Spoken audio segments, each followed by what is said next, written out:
tiga-tiganya udah membuka sesi debat kali ini dan seperti yang beberapa hari lalu kita bayangkan dan ternyata Anies mengulangi strategi yang sama. Langsung menyerang ya.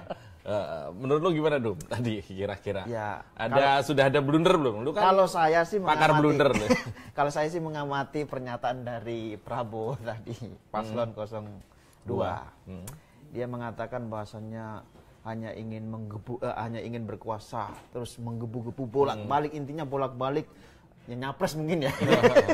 Mengulang kalimat yang lama, jadi dia bernafsu ingin berkuasa padahal ya dirinya sendiri gitu. Enggak, sebenarnya tuh pengen nyerang Anies aja sebenarnya. Karena Anies sudah memulai dengan cuma itu di luar rencana kayaknya. Mungkin ngiranya Anies nggak akan membuka dengan penyerangan kayak gitu. Jadi kayak hilang fokus di tengah. Betul. Dan memang kelihatan sekali ya, gestur Prabowo ini kelihatan sekali emosinya. Tadi seperti menahan sesuatu ya.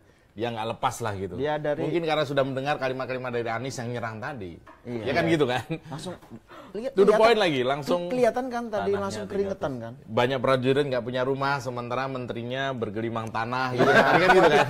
itu. Dan tadi kalau dilihat tadi keringetan loh. Belum apa-apa udah keringetan. Wah, ini gitu.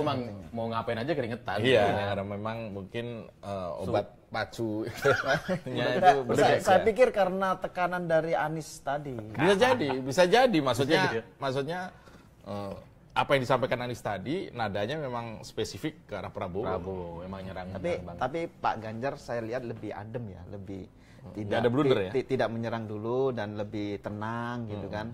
Nah, tapi mungkin nanti kita nggak tahu, ini kan masih pembukaan ya. Mungkin nanti di sesi berikutnya akan ada kejutan-kejutan dari Pak Ganjar. Ini kan sesi pertama ini. Secara materi, Liv. Ini materinya kan di sesi pertama ini menyampaikan visi misi. Ya, harusnya memang visi misi gitu. Jadi belum nyerang ya. Yang menyampaikan visi misi cuma Pak Ganjar. Iya. Secara runut nyindir. Yang satu nyindir, satunya kesindir. Tapi memang dalam debat ini, seperti juga debat pertama kemarin, Pak Ganjar ini seperti ngelihat dua orang yang berantem jadinya. Terus gitu ya. Yang berangkat mau debat, mau berbagi program dan visi misi hanya Pak Ganjar gitu, firm. Kalau gue lihat dari gestur ya, dari bajunya yang wah keren banget lah ya. Wah, keren. Ganjar dan Pak Mahfud itu kayak film Top Gun. Tadi kalau nggak salah Pak Ganjar kan posisinya duduknya di tengah ya. Benar nggak? Ya, di tengah kan tadi mejanya. Iya, satu, dua, dari tiga. Awal pembukaan tadi kan di tengah. Dari kamera dia di tengah ya. Padahal kan Pak Ganjar ini kan nomor 3. Kira-kira tahu nggak? Diacak, mungkin diacak kali. Kira-kira tahu nggak kenapa ditaruh di tengah? Biar nggak berantem. Bener tuh. Jadi Pak Ganjar posisi di tengah ngeliatin dua orang itu berantem. Sudah ya, sudah gitu. Dari sini kemudian masyarakat diminta menilai sebenarnya yang negarawan ini siapa gitu kan. Yang artinya dia tidak terlalu melibatkan emosinya. Tapi justru fokus pada apa yang ya sekarang ini kan sesi debat ya. Sesi di awal lagi segmen pertama ini digunakan untuk menyampaikan visi misi tentang saat ini apa pertahanan keamanan dan apa tadi hubungannya dengan politik luar negeri, geopolitik lah kira-kira gitu. Nah, kalau gue lihat Pak Ganjar tadi penampilannya ya firm lah gitu ya. Firm terlihat sekali presidensial look-nya itu kelihatan lah. Iya. Cocok lah gitu ya. Sementara Anies ini ya seperti sekarang jadi jauh lebih kepada SJW, aktivis gitu, yang memprotes gitu. Sementara kayak Anies tuh tujuannya kayaknya pengen nyerang Prabowo. Iya, pengen nyerang. Bukan pengen nyapres dia.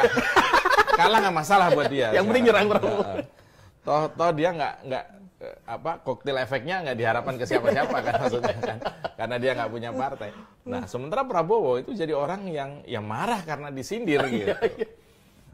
Nah, menurut lu omongan Anies tadi benar nggak sih? Ini kayaknya Anies ini berupaya untuk membantu Pak Ganjar gitu. jadi ini ibarat MotoGP gitu kan. Kalau lagi balapan gitu ya, ada 3 pembalap nih. Untuk ngasih kesempatan ini jalan. Iya, jalan. Yang ini diganggu. Yang satu diganggu gitu. Biar gak nyari. Anies di sini. Ya bisa jadi ya, kan kita berasumsi ya, bisa jadi seperti itu. Tapi ya itulah, ketika kemudian ada pasangan yang ya kita sudah banyak tahu dan bukan rahasia umum lagi, cara berlaganya saja sudah diawali dengan berbagai manuver-manuver kecurangan, ya tentu orang gemesnya itu macam-macam. Mungkin Anies tadinya juga nggak suka bukan nggak suka ya, menganggap Ganjar Mahfud ini saingan tadinya mungkin. Tadinya ya. Tapi begitu lihat berada dalam posisi sama-sama dijolimi, kemudian ini kan berubah mungkin. Bisa jadi kan? Peta sudah berubah. Peta kemudian berubah gitu. Terus gimana? Gini Lip, aku ingin tanya, kira-kira ketika melihat debat seperti ini ya, Anies ini kan terlalu frontal ya, kelihatan frontal kan.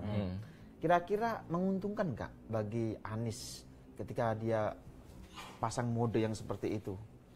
Ya menurut posisi dia sebagai oposisi atau oposan menguntungkan gitu, karena memang posisi dia seperti itu, dia harus nyerang. Sementara Prabowo kan tapi kan secara kalau kita melihat sekarang kan ya kepuasan terhadap pemerintahan Jokowi saat ini kan di survei kan masih tinggi tuh. masih percaya survei. Nah, saya ini kan memposisikan sebagai ya biar komunikasi kita jalan gitu loh.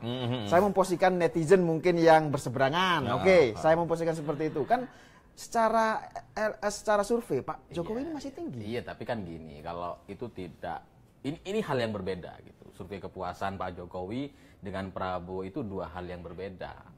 Survei kepuasan bisa sampai 70%, 80%, tapi suara Prabowo kan hanya 40%. Tidak pernah lebih dari itu gitu. Jadi ini dua hal yang berbeda.